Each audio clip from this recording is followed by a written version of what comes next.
Hey everybody, this is Davis over at the CFG, and I would like to welcome you to another episode of Pop Culture Gems. This is a series where we talk to amazing creators, artists, cosplayers, voice actors, and so much more. If you like the interviews we do with our amazing guests, give us a thumbs up and subscribe to our YouTube channel, the CFG channel, or you can either go to our website, confreaksandgeeks.com, to check out the full backlog, or any podcast services out there. Today, I am with the incredible voice actor that crushes the roles that they are in. He has been in several series you have known and loved. He has played the perfume-lusted magician Ichiya Wandale Kotobuki in Fairy Tail, one of the seven warriors Gecko Moria in One Piece. I'm sorry, warlords, not seven warlords Gecko Moria in One Piece.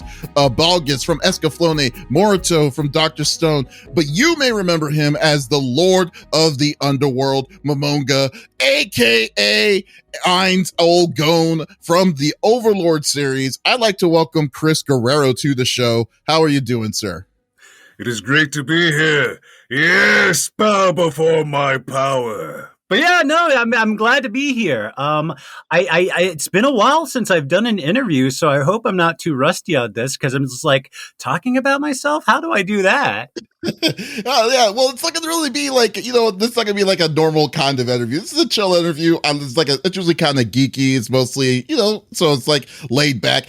But whatever comes to mind, it's all good. That's what I'm here for. So love it. Yeah, because you're giving off.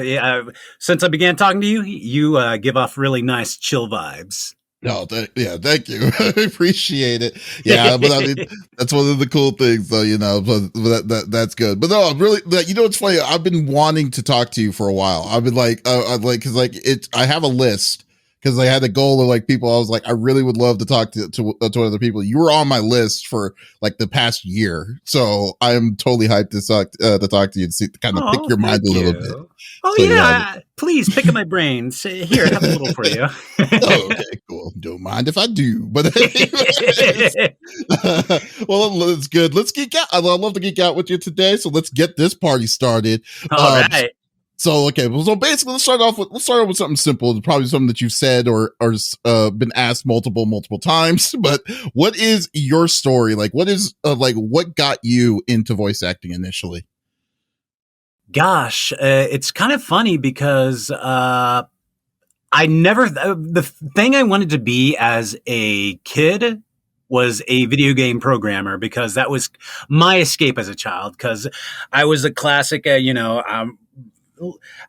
was a bigger boy. I was bullied in my elementary days, middle school days, and to kind of get away from all those woes of real life, I would play my Super Nintendo, my PlayStation, and they were like a big focus of my life at that time because it was just this nice getaway. And I was like, man, these games have been such a big part of my life. I'd like to become a programmer. Unfortunately for me, you had to be kind of good at math, which I was not good at math. And also, context too, my first time experience with theater was in middle school, and I did not do good at all. Also, I don't think my teacher was very good at all. So I don't have many memories, but I was never into play or anything. It was mostly like, script analysis and things like that. Pretty boring. It wasn't engaging. So when I got to high school, of course, I had to take a humanities, and I don't know. I was like, just put me in anything. I ended up being in a theater class. And in the first day, I believe the teacher's name was Mr. Stevens, and very, very energetic. I believe he just, fresh out of college, and he's like, yeah, I'm really ready to learn and teach theater and all that stuff. So, very youthful spirit, really wanted to connect with his students.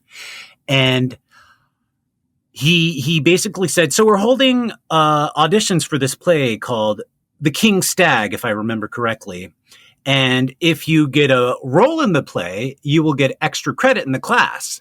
So me having the experience in middle school not doing too well, I was like, well, I'm probably not going to do really good in this class, so I might as well try to get a part, try to make up for it, or try to get something passing. So I auditioned, and, very nerve wracking because I really never had any theater experience before. And, about like a week later, I was told that I got a part of not guard 2, but guard 1. Oh, snap. Right. That has a pay bump, doesn't it? Exactly. I was made a big splash already. It was like, really? You think? But maybe it was because I was taller than guard 2 in the end. Whichever way gives you that advantage, so there you go. Exactly.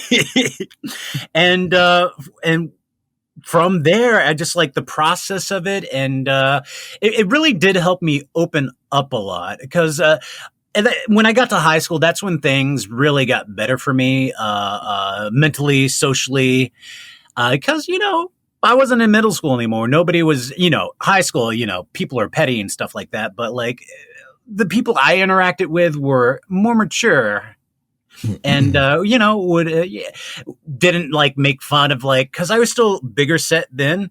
Yeah. But I was like, trying to lose weight, but I had nobody disparage me about my weight or my looks or anything like that. So that was very, very nice for a change of being in school, because school had always been a chore for me. But this was like, oh, I can't wait to go to school and do theater class. You do all the other classes, like, it's whatever. But theater, you're actually looking forward to going to that class instead. But it's actually kind of surprising because usually the story when you're growing up is you love school initially. Then when you get to high school, it's when it gets tough. And then in your side, it seems like everything was reversed. Like early days, like middle school was the tough time, and then high school was the time you're actually enjoying it. Yeah, it was completely flipped on its head. It was like, all right. And it helped that I had a lot of good teachers there too that, built me up and all that. And my theater teacher at the time at high school, Mr. Smithers, was really, really, because it was like Mr. Stevens, the assistant director, because he was a new guy. And then the older theater teacher there, Mr. Smithers. And, they were very, very super kind, supportive, always wanted to try to draw out the creativity in you. And I just kept doing theater throughout the entirety of my high school days. And that kind of coincided because, I was also big online user, and I used to go to a website called newgrounds.com. I'm sure you might have heard of that. Oh, yeah. And so I would go there and I would go to the forums, and I would go to the RP forums. So they had like different clubs, but they were like subsections of different things. So I was part of the Ninja Club, which was just like a ninja RP. And I know one day we started beef with the Samurai Club. And so, we were kind of trolling and all that. And our club board got shut down, so we ended up making our own like little forum. And one of the members was like, hey, I'm getting into like pixel animation, and I wanted to make like this because it was just like he was taking like Mortal Kombat sprites and like recoloring them, but he was basing them around our characters that we wrote about. So it's like, so if y'all have like a microphone, I'd love to get y'all to like do some voices for this little project I'm working on. I was like, oh, wow, that's so cool. So I went to Best Buy and bought like a really crappy $20 USB mic. But hey, you got to start somewhere. Right. Yeah. And so that kind of coincided with me beginning theater. So they kind of started in tandem. But I could also say maybe I was doing voices already because I would do voices as a kid. But mostly my mom would, when I would do stuff like that, my mom would call me a smartass. Well, like, so go on. Oh no, I was just wondering, like, so basically, I mean, it's clear that you definitely had the itch of voice acting or of acting in high school and stuff. Like, did that like just grew from that point on, or was it did you like? I mean, like, what else? Like, did you go to like you school and get professionally done, or did you just basically because of Newgrounds, you just it just kind of went off from there, you know? It was definitely the because it was just for a lark with the voice acting for my friend. It's like, oh, I think it'd just be cool to be in like an online production because I'd never like thought I would be doing acting as professionally as I am now. That was like never something I had in mind. It was just like, oh, this is a fun project. But I was doing theater because it was just, it was good for my mental health. It was fun. I enjoyed it, because, I was very self-deprecating still, because I had, body image issues and stuff like that. So like being in theater, I got to be a character that wasn't me. So it was interesting to kind of dive in that and be like, okay, I can just forget about my life for a moment and I can just be this character. And I did that. And they went in tandem. And as I did more online stuff, of course, doing the theater, because that's where I got the basis of my acting skill is from the theater. And that just lent itself to the voice acting. So as I progressively went through that, I got more roles, I got better projects, some things that paid here and there, nickel and dime stuff, but I was like, hey, I got paid. Oh, and also a big thing I should say at this time, I had a lisp. Oh, you had a lisp too on top of that? Wow. Yeah. So instead of businesses, I would say businesses. Oh wow! So how hard did it take to did you get that? Did you get your lisp professionally trained, or did you figure it out yourself? In middle school, I had like some speech therapy, but when I went to high school, I didn't really take speech therapy. Maybe I fixed it a bit, but it was still prominent. Because NES sounds, my tongue would stick out.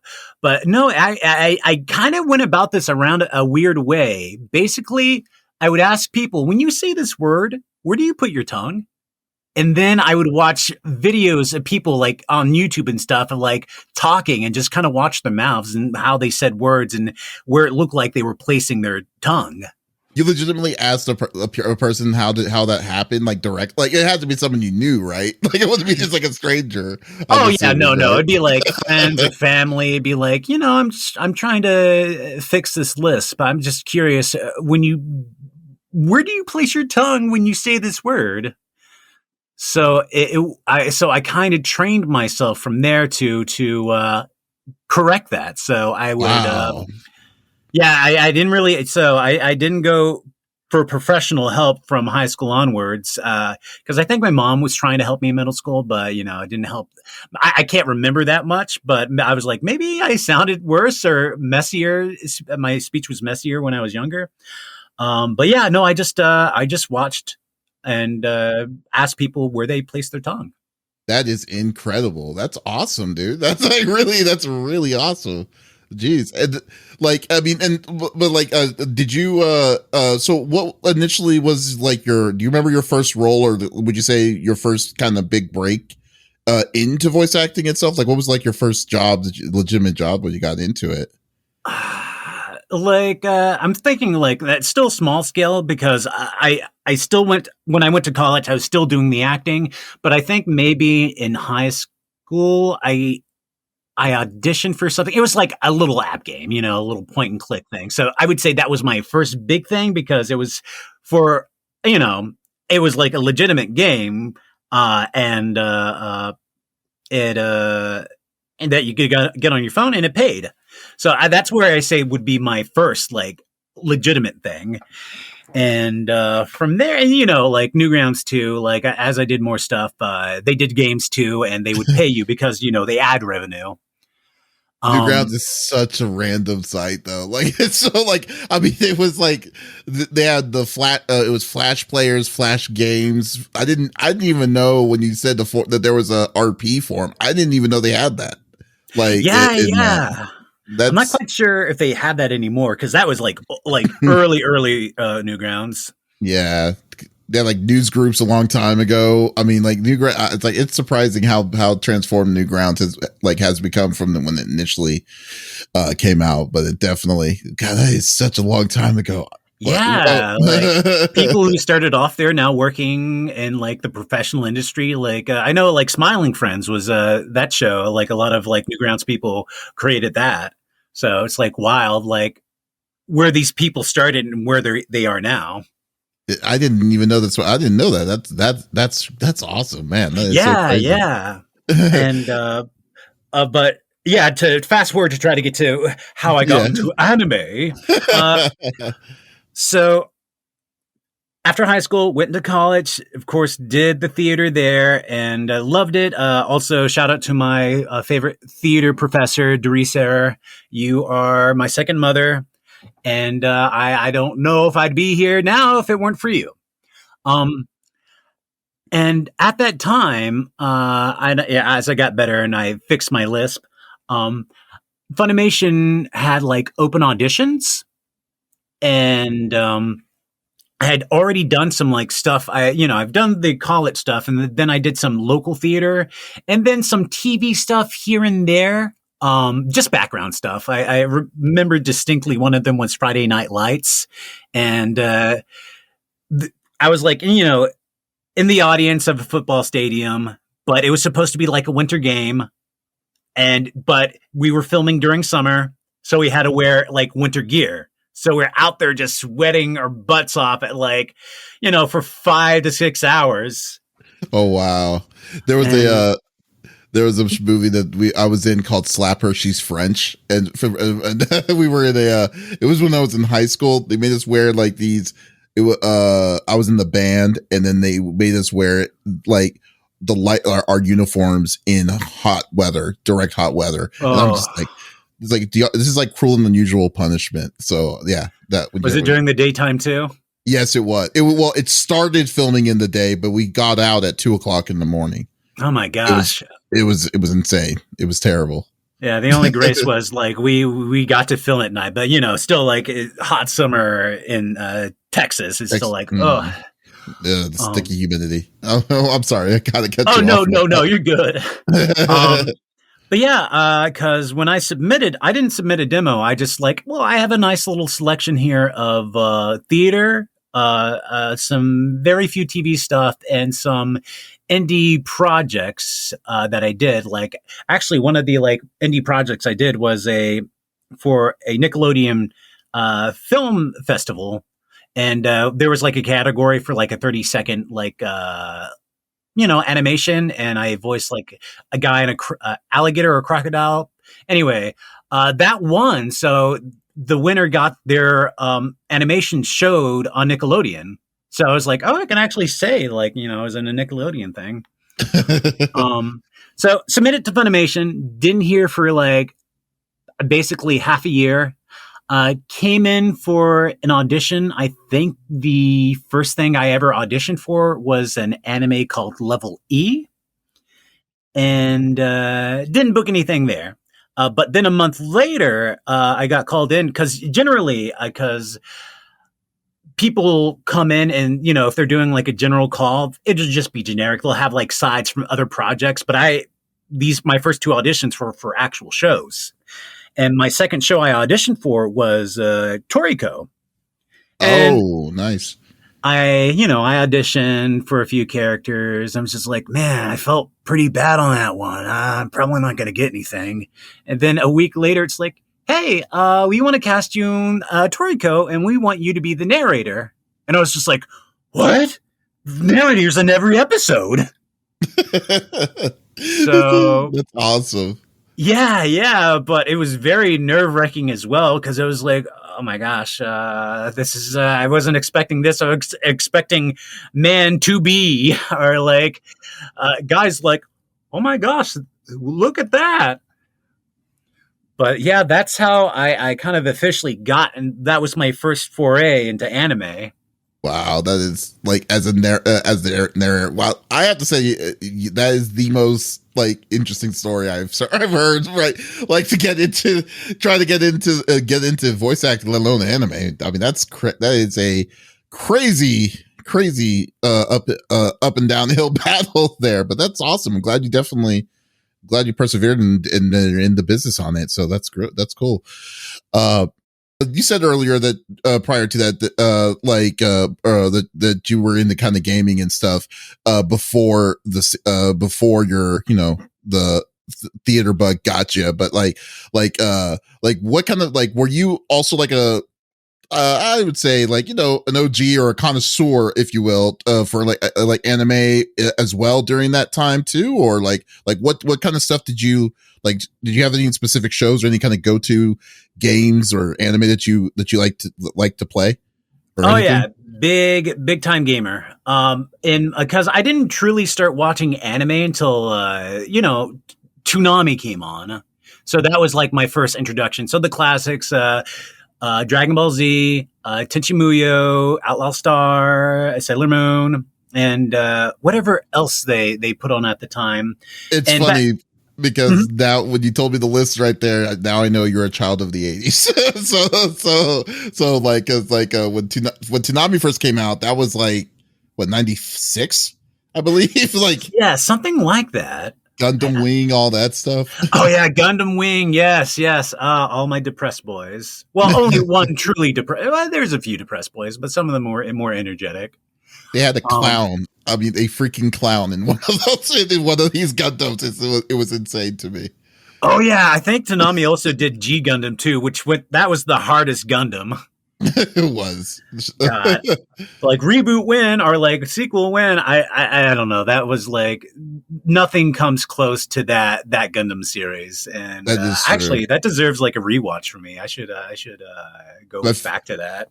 My favorite Gundam in that series was Mexico's Gundam because someone made Tequila Gundam. Yeah, they made. I mean, like the country made an open choice to put a sombrero on a freaking machine. And I mean, you can't say like someone has to be promoted for that. That was amazing to me. So I loved it. What was the one? I could be wrong, Holland, but I know there was a Gundam that was just basically a giant windmill in its chest. Oh, well, probably like, oh, wait, I know exactly what you're talking about. I don't remember what country it was, but it was hilarious to me. Like, Gundam Wing was too serious for me. Although I did not what was his name? The main dude, Hero? I think it was Hero. Yeah, Hero, I believe. Yeah. Like I was like, man, this guy goes to space in bike shorts and a singlet shirt. And then it's like he wants to dress casual when he's in space like that. It's like, no, thank you. Like, I need somebody who's a little more engaging. This guy's just like, whatever. I don't care about life. A rebel soldiers like to fight. Like, what about gaming though? Like gaming wise, like what were you like, or what kind of games were you into? Of course, the classic Mario's, Donkey Kong's, most Nintendo titles. But when I was younger, I was like not selective about games. I was like, Friday, mom, my mom would be like, okay, you rent a game. So I would like try everything. Definitely was into, as I got older, the RPGs, the Final Fantasies. Let me see if there's any deep cuts I can think of. Anything obscure. You didn't have that one that was like a go-to, or like you had to fit like a favorite that you would say like. I would say one of the ones that I played obsessively. I haven't played it in years because I burnt myself out. Mm-hmm. When I was young. When I first got my PlayStation, did not have a memory card. Wow. So I got Final Fantasy VIII, and I would play it and see how far I would get each time before I'd have to turn it off. Oh my God. That would drive me insane. So I think I would get to the part where you fight Edna, the witch in that. So I think that was disc 2. That's 20 hours in. Yes, when it was summertime. Oh no, like I got proficient. So I don't think it was like it'd be like, okay, start early in the morning, and by like late night, be like, okay, I ended here. Oh my God. I as a kid I was like, I'm just gonna get better and better. I can make this quicker. I want to get further. Also, oh gosh, how could I forget one of my favorite games, PlayStation era, Metal Gear Solid. Oh, of That course. was Yeah. that one hit different for me when I was young. And also that really like made me, I think maybe put the seeds of me being interested in voice acting, just like how cinematic it was. Oh, yeah, that's At that very time, I true. wasn't used to that. Like as a kid, you know, when we were playing Final Fantasies, there was no voice acting; it was all dialogue based. So I Mhm. was like, "Wow, this is something different." And you just the story, the characters, it just really caught me. So I think that also kind of put the acting bug in me. So that's pretty cool. I mean, I could easily see that, especially who was the voice? David Hayter, I believe, was the Yeah, voice of. David Hayter. Yeah, so like, yeah, I mean, you're right. It was definitely even for its time. I mean, it was very movie centric. I would say with some of the cutscenes and stuff. So yeah, I would totally agree with that. But that's cool. Do you still kind of game now, or is it kind of when you have time? I would say, but Oh yeah, I've been going hard on that Elden Ring. Oh, Elden Ring! oh geez, everyone's I've all already hooked on put that. 71 hours in it so far, and I'm not even close to being done with it. Oh no, it's just so close. I'm like, I haven't even touched. I'm afraid of even touching it just because I don't want to get hooked. It Because is, yeah. You like? Did you like Breath of the Wild? yeah, kind of. I did. It was all right of a game for me. Yeah, it's true. I felt like the world was a little empty, but with this, it's like so many games are open world now, but with Hmm. this, it just it feels alive, lived in, because it's so obscure. Because the game doesn't hold your hand, and if you want, you like they don't tell you like, oh, you can find a character here and here. It all just comes naturally because the game encourages you to explore and you explore this area is too strong, so maybe I'll go over here, and then you run into some random character. Like one of the instances, like I was just out exploring, and somebody's like, "Hey, you over there, come over here, help me out." It's like, what the hell? And then I'm just kind of looking around, and I bump into a bush, and it transforms into like this little monkey man. It's like, oh, thank you, I was transformed by these horrible people.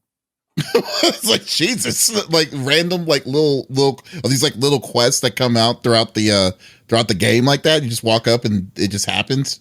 Yeah, yeah. Like you can just be walking. And these are things you can just completely miss if you're not exploring. And then you can just start this whole quest line, and Oh which my I god, think is so cool. Just makes the world a little more like grounded and real to me. we're alive.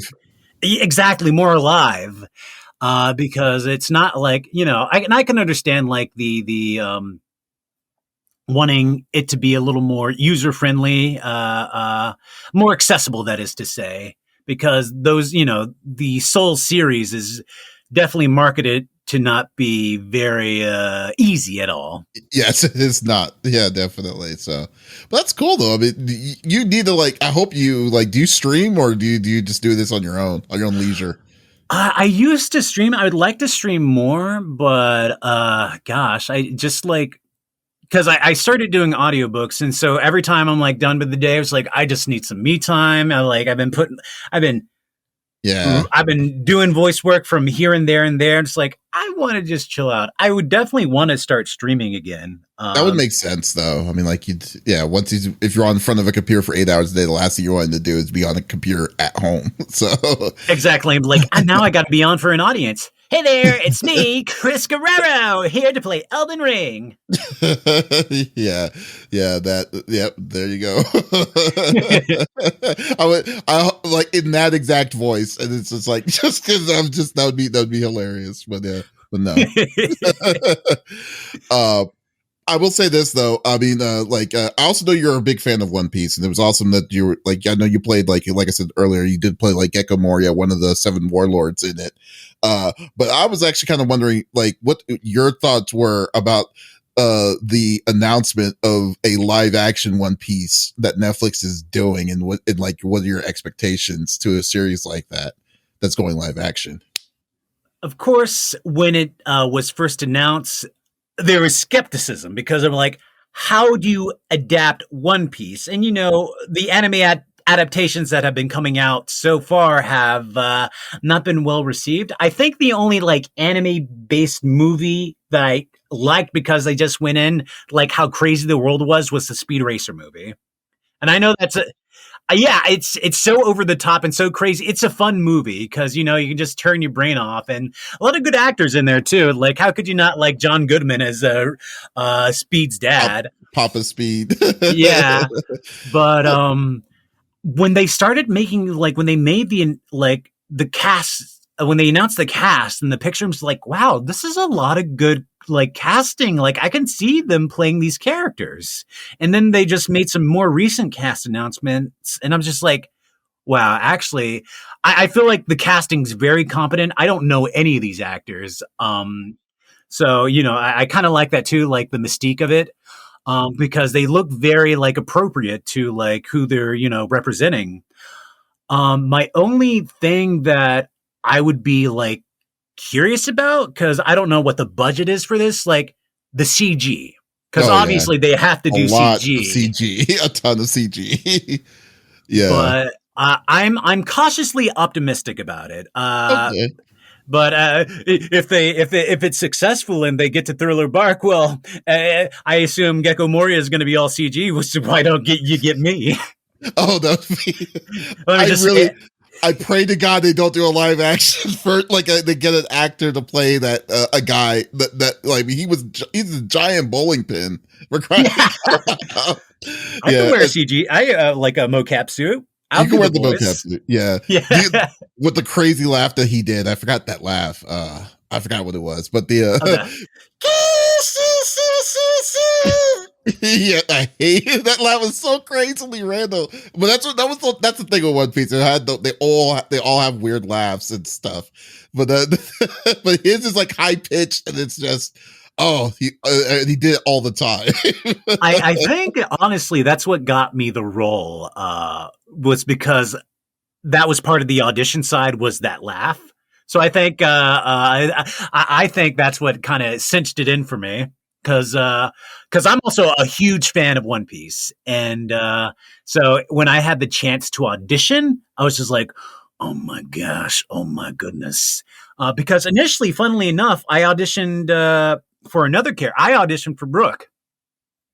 And, but the thing about Brook is, he sings, and I'm not much of a singer. So I was like, oh man, but I was so glad to be able to audition for the, characters for that arc. So when I got playing the bad guys in One Piece, I think would be a fun role to do though. Oh yeah, no, I was ecstatic, because at first I thought I was going to play this one of his henchmen, Absalom, the guy with the tiger lion mouth, and he could turn invisible. I was like, oh, I'm just going to be this guy, and I was like, so I'm gonna because the director Mike wasn't in yet, and I was just talking with the audio engineers, which character I'm going to play. It's I'll let that be a surprise for Mike to tell you. And then he comes in, he's like, well, you're the big bad for this arc. I was like, what? That's a good surprise. That's a good surprise. I really like the idea that that you got the job, but you don't know what job you got within that until the day that you arrive for it. It's very, very interesting. Yeah, nowadays, they give you a little a heads up, hey, we want you to be this character, and they'll give you a name, and typically with simuldubbing, there's a few episodes out already. Be like, okay, let me find this character, because I like to know what I'm kind of recording for. I like to do a little research, or at least watch an episode to get a feel of it. But back then, you come in okay, you got cast. You're like, who am I? It's funny. Well, I mean, I'm kind of torn apart with One Piece right now, the live action version, because I don't know. Did you watch the live action of Cowboy Bebop? I've seen enough of the clips online. I'm just I should just give it a watch to give it a watch, but what I saw was not very appealing to me dialogue wise. It was the dialogue that made me go, huh? Right. Well, I think overall, I think that this could be because for me, my comparison for a live action, an anime turned into a live action adaptation. I think the best movie for that was the Kenshin series. When Rurouni Kenshin, those movies just totally destroys it out the park with it. Oh towards it. yeah, I forgot Yeah. about those. yeah, but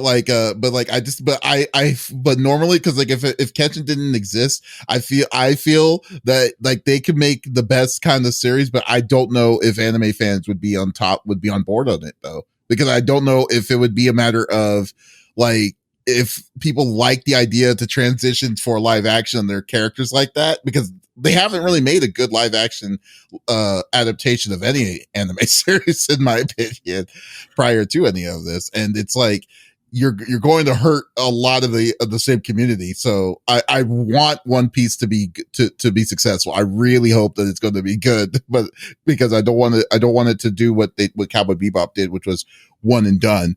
And more of the story to kind of that's out there, so that's what I'm crossing my fingers. At least with this, it seems like the people who are working with it, the actors, the director, they seem to have done the research and have a genuine love for the property. So I want to give them all my best, and I'm very curious of how it's going to turn out. Fingers crossed. I want it to be good, even if it's not the best. If it's competent, that's all I can ask for. Yes, very much. Totally agree. Okay. Well, here's a good question for you here. You have a very dynamic vocal range. Because like I was completely surprised how low you can get your voice in certain roles, especially in Overlord. Because you don't sound nowhere near to that level normally right now. So I was like, was that something that you've been able to do, or did you learn that to control that through professional training? Like what was there a secret to it? I can say I've definitely never taken a voice class. It's always just been acting classes. A lot of what I can do with my voices, just me home alone, just experimenting, just if anyone just walked in, is like, we got a man, is someone insane in this house? So it was just a lot of play when I was by myself, just experimenting with things, trying to impersonate actors or other voice actors. And also I would say one of the main reasons I can go that deep was because I had a lot of strep throat as a child. So it's always I would be consistently raspy, and also I had asthma bad too. So it's oh no. Wow. Golly. Well, that's cool. I mean, so that's cool. So that's basically what you're saying. You're basically, that was your mutant power. Okay. Exactly. I can be like, hey, what's up? And hey, what's up? That is so cool though. That's golly. Don't you'd probably freak someone out just normally if they didn't know who you were. It's wow. I think it's so funny. Back in the day, there's an old recording somewhere where I was my teens, and I still had my lisp, and I was trying to do a Zabuza impression from Naruto. I'm Zabuza Momochi from the Hidden Mist Village. That is, I don't know, I would able to take that ninja seriously. It sounded like that. I'm trying to sound like this badass. Yeah. Also, of course, being a young kid, everybody had a snake impression. Oh yeah. So I was definitely guilty of doing that too. Oh god. Yeah, that would be. So you reminds me of what's the Jim Carrey, the cable guy. When they came oh, that's what that would be. Jesus. Were you do you normally prefer heroes to play the hero or the villain? And do you have a reason and why? Definitely villains, because they're fun. They can go in so many directions, and who doesn't like being a bastard man? I would say hero for the money. If you're a hero, you're probably in every episode. Lots of hours to get in, so big payday for the hero. Well, I don't know. It depends on where you go. I mean, like you with Overlord, Einstein Gone. It seems like he's the villain. He seems villainous to me, though. Like it seems like that's what it's slowly kind of getting into more and more. Oh Like, yeah, definitely. It's which is, it's like, which I think is cool. It's like, hey, let's make a show about the bad guy as the main focus. Which, he doesn't think of himself as the bad guy initially, because he's just like somebody who was just thrown into. He's a victim of circumstance, basically, and he's just kind of like, as everybody does in like most of their lives, is just like they're kind of winging it and hoping things go right. It's like, and of course, he has all his yes men, all the guardians of Nazarick. So it's like, Demiurge and Albedo. It's like, oh, you were actually planning this. Like, yes, I was indeed. It was all part of my master plan. Like, did he have a different voice as in his inner monologue? Like his real life. I guess it's his real life persona. In his inner monologues.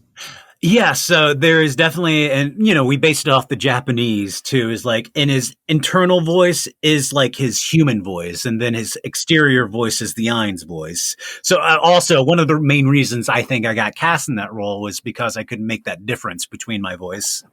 Your octave levels, like I said, like your octave, you wouldn't, like, if I would have saw you on the street, I would not know you would go that low. You'd be able to go that low. That it's amazing that you get your voice so low like that, and so cleanly too. So yeah, because typically if we're doing like hours of Overlord back in the day, we would start with the Momonga voice, which was the internal voice. His real name Satoru Suzuki, but we call him Momonga because that was his game persona.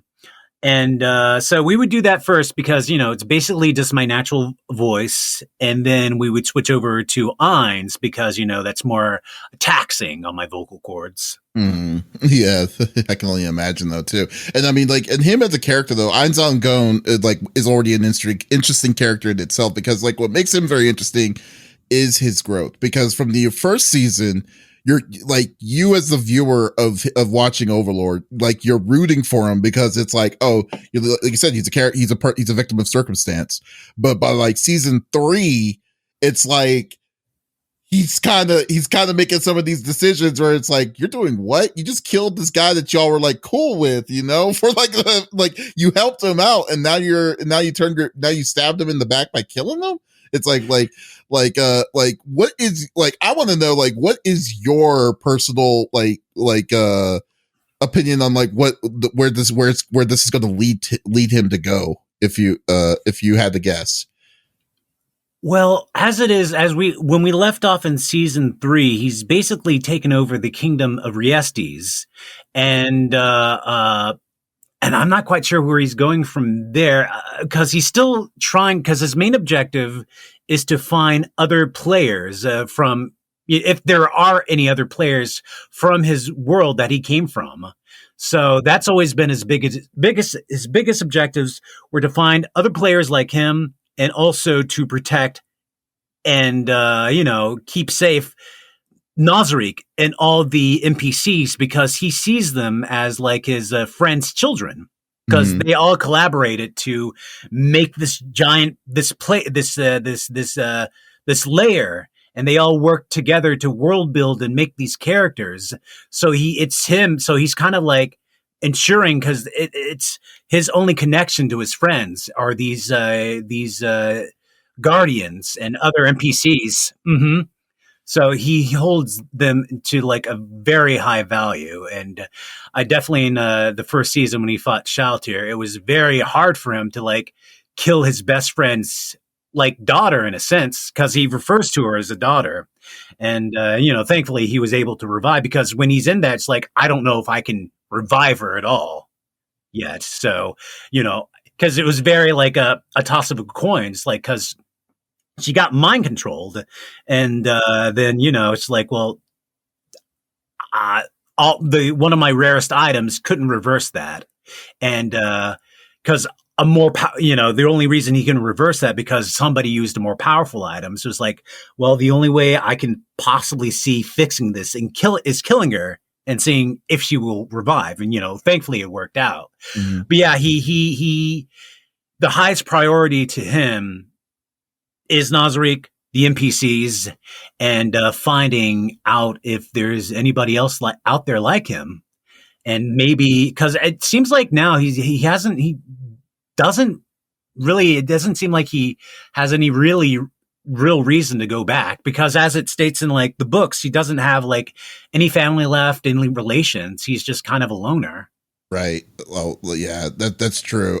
That's also true. But the way it kind of seems like because the main objectives to his goal, it does sound very simplistic that he was trying to find another person that's within the same world. But like the process of him doing that, like he basically made a trap for all for the mercenaries in his own town, own area. They even do an introduction about like this one small party group of kind of like you'll be like, oh, they're a happy-go-lucky team, and then they get brutally killed by him and his minions and stuff, like the girl that was responsible of like the twin little girls, like her younger sisters and stuff. I'm just like, wow, this is getting a little heavy, like I'm just like I mean, then remember in the first season when he saved that one village, and then the village gets attacked again, but then the guy that asked him to save the village, he's like, okay, he does it, then turns around, season 3, he kills the guy. It's like, wow, this is just a lot of just like the ends are to justify the means. It's a very bloody trail of what he's trying to do is what and the sad thing about the adventurers, when the ones who go into the tomb, it's like they had a chance to be technically spared, but it was only because one of the characters did not voice their true intention. If like Arch, I believe Arche, the one that Shaltir and at the end basically kills. If she had said I'm doing this for my sisters, I believe he would have spared them. But otherwise, he just saw them as greedy and desecrating Nazarick. That is true. Okay, fair point. I will agree to that. So very, very extreme. Yes, these are just cannon fodder. Like, these people are greedy. They're probably bastards in real life who just kill for money. So if the world loses them, who cares? Yeah, he grouped them. He grouped it up because he only put the information that he had in front of him, which was basically what's it called? Miners of people, treasure miners and stuff to just go in his own tombs. Okay. Yeah, okay. And it was just a big experiment anyway, just to test the defenses of Nazarick. That's also, yeah, that's true. But I mean, it is like, come on, man. It is horrifying. Yeah. Cause he's becoming, more detached from his humanity, which is you read in the book, or from the intro of the books, is like, man, I'm slowly kind of becoming not affected by violence and gore and things like this. It just doesn't hit me like if I were human. Yeah, because there were hints that he was starting to say he was saying that it doesn't phase him as much anymore. I do remember that. Remember it. And that's what's kind of scary to me, because now I know that, I know now they did announce the number 4, and I know you may not be able to see or whatever, but now since 4 is coming out, it's like, I don't even know what the heck is to expect about his character. And I'm kind of worried to be like, this guy is going to go full fledged, because he's already his minions and him are ridiculously overpowered. So yeah, I'm very curious as well, because I've been doing the audiobooks, and I haven't gotten that far yet. So basically where I am in the books, I'm basically in season 2 of the anime. If that makes sense. Oh, no, exactly. I know exactly what you mean, because I was going to say something about the light novels that they're starting to do in the deal. But the one thing that I will say, I will admit to this, is the one thing I hope that they do is maybe show progression of Brain. What is his name? Brains, I believe. Yeah, Brain Unglaus. Yeah. Yeah. Because if he gets it to become a Haas, which I hope he does, then I can understand okay. Because there's going to have to be a level of a check and a balance of some sort, and then I think that's where I'm hoping that's where he's going to be, where he's going to have his time to shine, and hopefully exactly. And Climb too, because I feel like he has a ton of potential as well. I'm I'm really worried about Climb though. Yeah, with Climb and Princess Renee, I'm just like, uh-oh. Yeah, that was like, oh, that princess too, crazy. Just drives me like that whole situation with that royal family in general. It's just weird. So I'll definitely go with that. But I will say, with Ainz losing his humanity, I will say, but if you're under his rule and you don't defy him, he'll be like, yeah, you can live a good life. Because that, after like the Lizardmen, after he showed his dominance, it's just like, and it was only because Kokaido's just like, hey, these guys are cool. They basically, these guys are hardcore. We should keep them. It's like, all right, cool. We'll just learn how to govern people, and they as long as they play ball, hey, they'll live a great life. That is true. That's still kind of like a dictatorship still. Oh no, it definitely is. It's just like, don't defy me or you all die. But hey, you'll live a good life otherwise. Oh, it's so funny. And like you were saying earlier though, because I mean, I like to multitask too, and because of that, I am a fan of audiobooks. And I was, to my surprise, that you are doing light novels. They're starting to do light novels on audiobooks itself now. And you are the author, like you're the narrator or the reader for the Overlord ones. And what was even cooler, even cooler was that you were since you were the voice actor of Ainz, and now you're doing the light novel version of a series that you've already did the mangaka for. Like overall, like how was your experience doing the same story in that kind of format? I would say it was easier to transition into because I knew the story already, and just except with the books, there's just a little more detail. I would say like in the first book, it was more like technical details of like the game mechanics and all that. But it's just like little things here and there, just like more internal thoughts or like extra bits of dialogue. But it was funny because of how I was approached for the audiobook, because I got a random DM on my Twitter. It's like, hey, would you be interested in doing an audiobook? I was like, who is this? Like, what?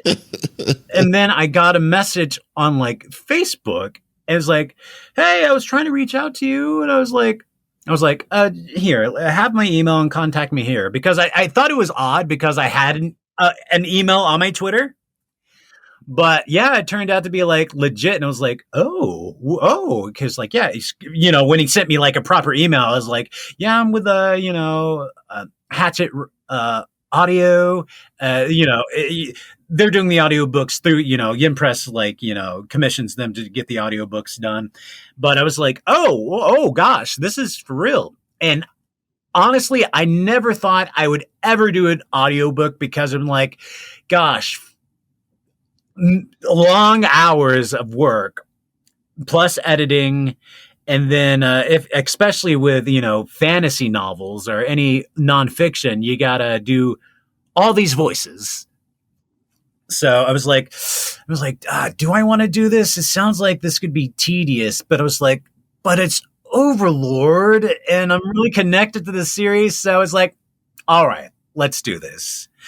So, and thankfully the first audiobook was very well received. Lots of reviews on Audible.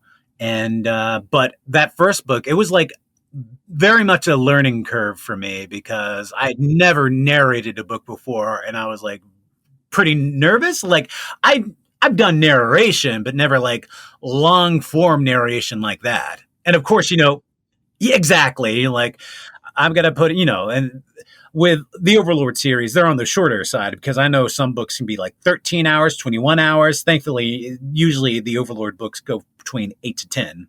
So very digestible, but still, if I'm doing all these other projects, I'm like, I got to get at least X amount of time in today if I want to meet the deadline. Yeah. But I've definitely got more efficient with it as the books went on. So it was, yeah, the first book, it was like, the last week I had needed to submit it. It's like editing, like just up all night editing. It's like my fingers are raw, my wrist hurts. I'm like, I'm freaking out. But it was a good experience, and I'm glad for it. And it has been a nice little bit of income that comes in. Oh, that's cool. But I definitely. Oh, I'm sorry. Go on. Oh, do you prefer that format over the normal, like, just the normal voice acting, than just doing the normal role of it in the anime, or? I'd say like doing the anime. The only thing I like about that is you have the visuals. I'm only playing one character, and there's somebody else doing the editing.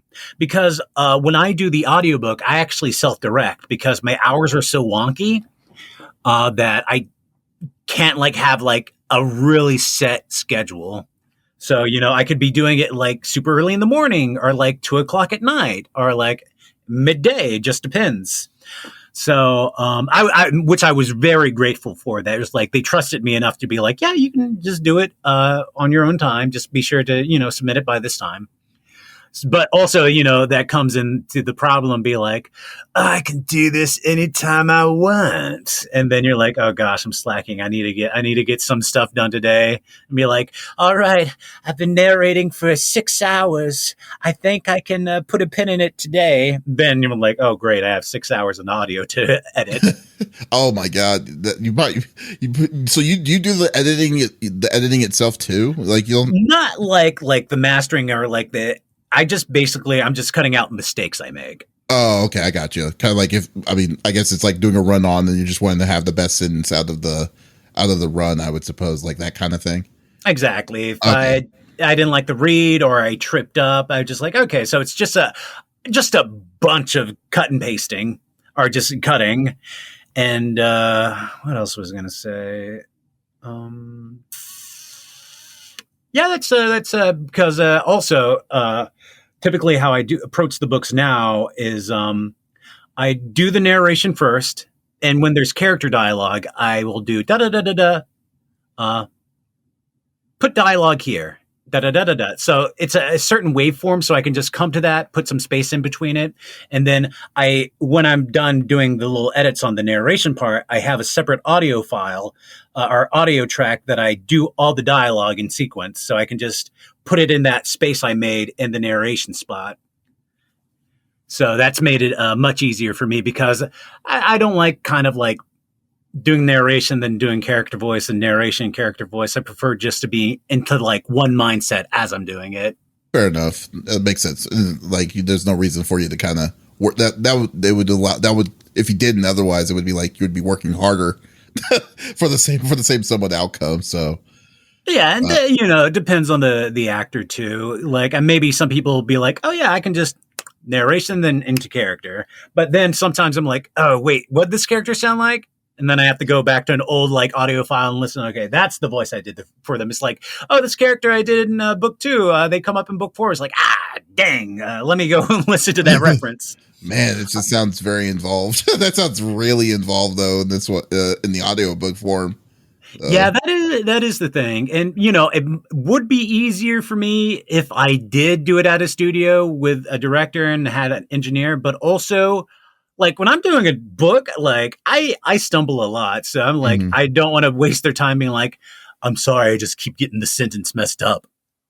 So I'm just like, I like to do it on my own because I can just mess up as much as I want and be like, okay, I just got to cut all that mess out. And then, hey, we got a book, baby. That's how books are made. Sweet deal. Yeah. Let's get that going.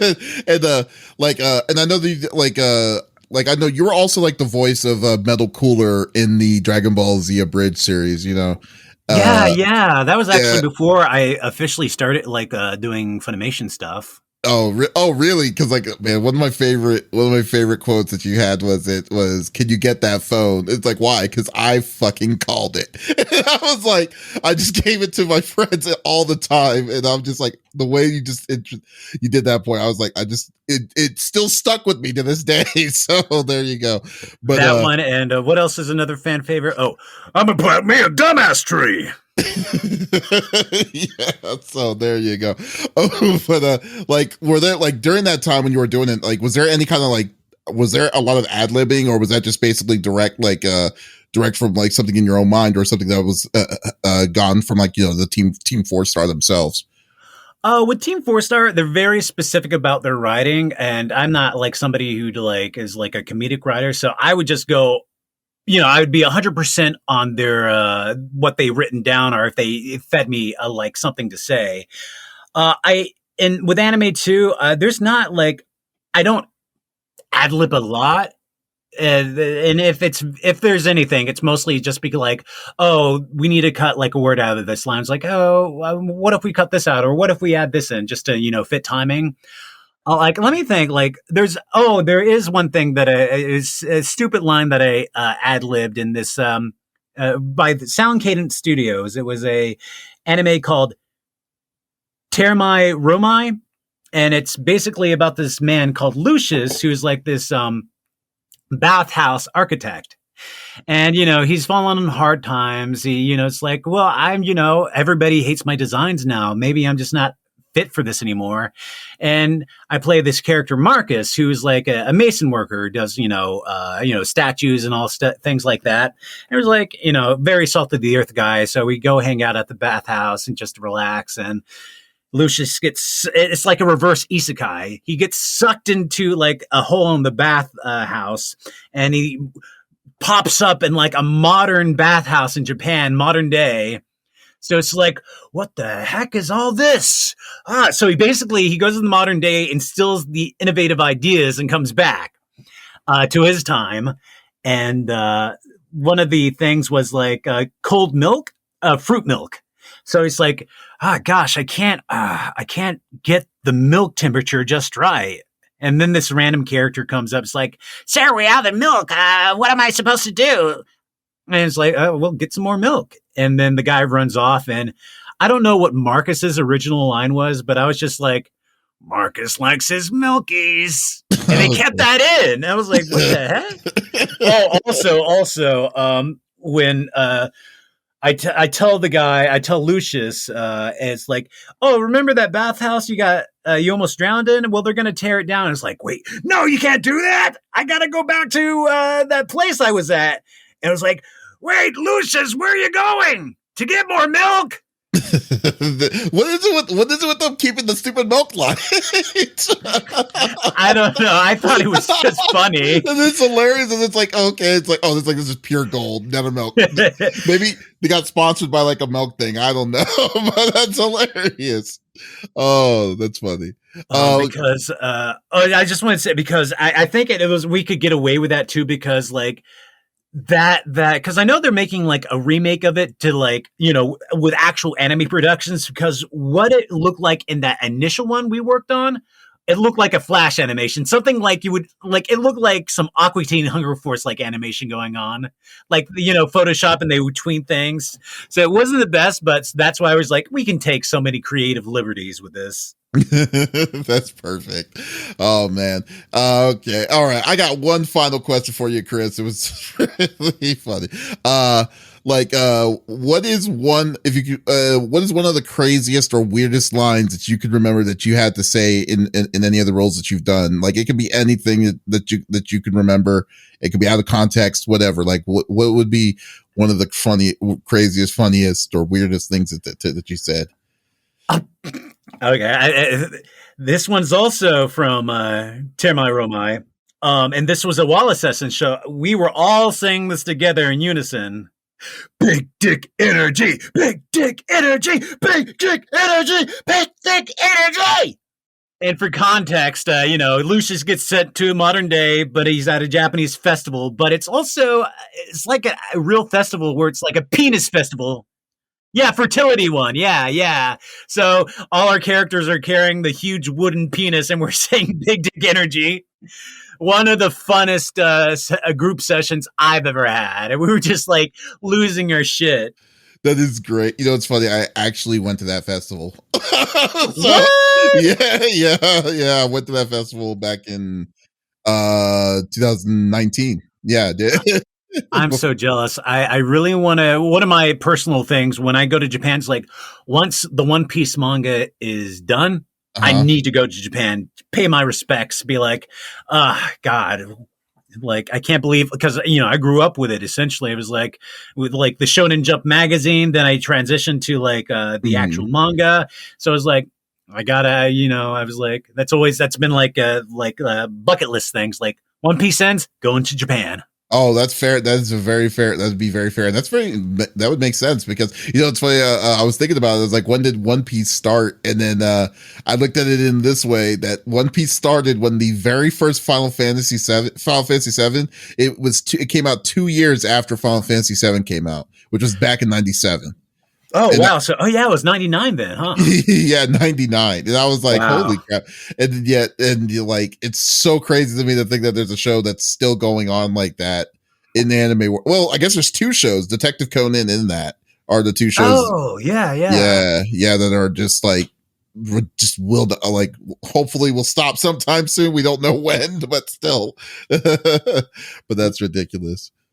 Yeah, because I can't believe we're technically, because Oda said 70% done with the manga. We're basically endgame, but what's that mean? 5 years, 10 years? Yeah, because when you think about it, he's only fought 2 of the four emperors. So so then and then that's not even including what One Piece is. So exactly. So then and I don't know if you heard recently, the servers got hacked, so now it's on for the people for the releases of One Piece. Now currently new episodes of One Piece is now indefinitely delayed because of their servers got hacked. Oh my gosh. So this is very recent this happened today, yesterday. Today? I guess yesterday. Yeah, it's crazy. It is crazy. I know, right? It's because of that, there's gonna be a delay, and I mean they've been doing this Wano arc for God knows how long already, and now we're just waiting. Now we got another random delay that's gonna take some time. That sucks, but also okay, give some time for the manga to go a little further, so they be like, okay, we can do these episodes at a leisurely pace, or be like, okay, let the manga go on, because what are they? I think they're about 40 chapters behind with the manga right now. Yeah, you're right. They're not that far off from where the manga is at right now. Because they're about to get to one of the hypest parts in the manga, what people will call it, roof piece, or basically with the big battle that goes on the roof. I'm like, oh man, that's quite a point to be okay, we're going on hiatus. It's this is true. Maybe they that's what they need. You're totally right. They'll have some time to actually get a little bit ahead of where they're needing to be. But you're totally right. But yeah, still that sucks about it. It does. The hacker. Let me find them. But then again, I get bet every fan of any Toei and all that is all the properties they have. Where's that hacker? We have something to say. I bet you that. Yeah. Oh, it's probably already happening right now, man. I can only imagine. Oh, well, it was terrible. But Chris, thank you so much for talking with me. It was fun geeking out with you today. It was man, I'm so surprised at how long we were talking. It's a lot longer than I thought we were going to, but it's awesome. But is there any is there anything you wanted to plug, what the next convention you're going to be at, where people can see you, or where people can find you on social media and stuff? I have a few cons coming up, but the only one that has been publicly announced is Anime Athens in Athens, Texas. So if you're local to Texas, come on over. And if you want to see what my other con announcements will be, go to @ChrisGuerreroVA on Twitter.com, and then see me post all kinds of things, mostly art, maybe some cringe, and then some con announcements and some role announcements. Also, Overlord Volume 3, the audiobook, is now on Audible. If you make a free Audible account, your first book is free. Oh, so there you go. That's some good upselling. Yeah, may have to write that down.